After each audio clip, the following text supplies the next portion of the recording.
Welcome back to Nexus TechPlanet, everyone. Whether you're new here or a returning viewer, this channel is dedicated to bringing you the best tech tips, tutorials, and tools to enhance your content creation journey. Today, we're diving deep into OBS Studio, the completely free yet incredibly powerful software that has become the industry standard for streamers, YouTubers, and professionals across the globe.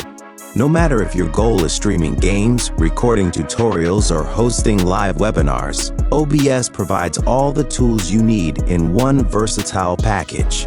Let me walk you through everything step by step. First and foremost, you'll want to download OBS Studio exclusively from the official website. I've included the direct link in the description below for your convenience. It's crucial to avoid third-party download sites, as they often distribute outdated versions or worse, malware-infected copies. Windows users have the additional option of downloading through the Microsoft Store, which offers the benefit of automatic updates. The installation process couldn't be simpler. Just run the downloaded installer and accept all default settings by clicking Next until completion. When you first launch OBS, you'll notice 5 primary sections that make up the interface. The Scenes box allows you to create and organize different layouts for your stream. Think of these as individual screens like your starting soon screen, main gameplay screen, or intermission screen that you can switch between seamlessly during your broadcast. Below that is the Sources box, where you'll add and manage all your visual and audio components, including screen captures, webcam feeds, images, text overlays, and more.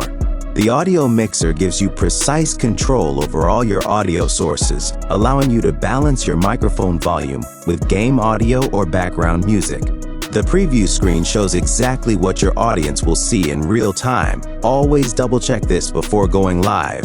Finally, the Controls panel houses all the essential buttons for starting and stopping your recordings or streams, along with access to all the settings.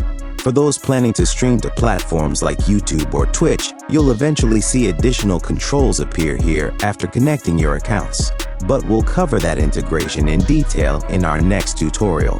Now let's build your first professional streaming scene from the ground up.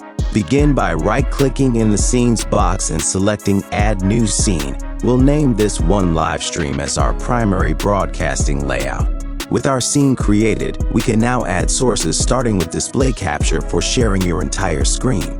Simply click the plus icon under Sources, select Display Capture, and choose which monitor to broadcast. Gamers will want to use Game Capture instead, as it offers better performance. This option lets you select specific game windows or full-screen applications to capture. Next, we'll add your webcam by selecting Video Capture Device and choosing your camera from the drop-down menu. You can then resize and position this feed anywhere on screen. To give your stream some branding, add an image source for your logo or overlay graphics. Just browse to your PNG file and place it wherever looks best. Remember that sources are layered with higher items appearing on top.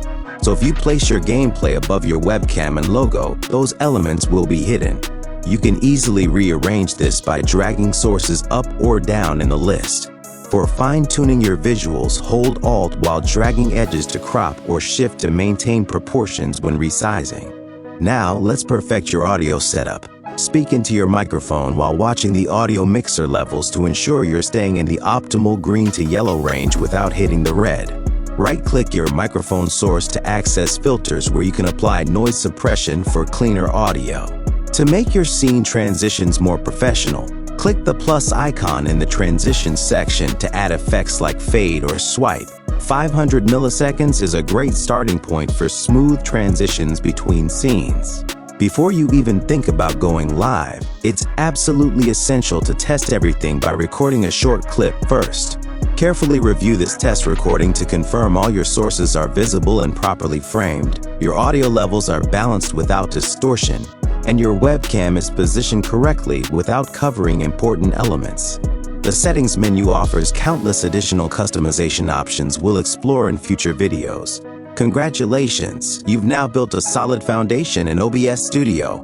In our next session, we'll take this setup live by connecting to YouTube or Twitch, configuring stream keys, and adding interactive chat overlays. If you found this tutorial helpful, Please show your support by liking this video, sharing it with fellow creators, and subscribing to Nexus TechPlanet with notifications enabled so you don't miss our upcoming content.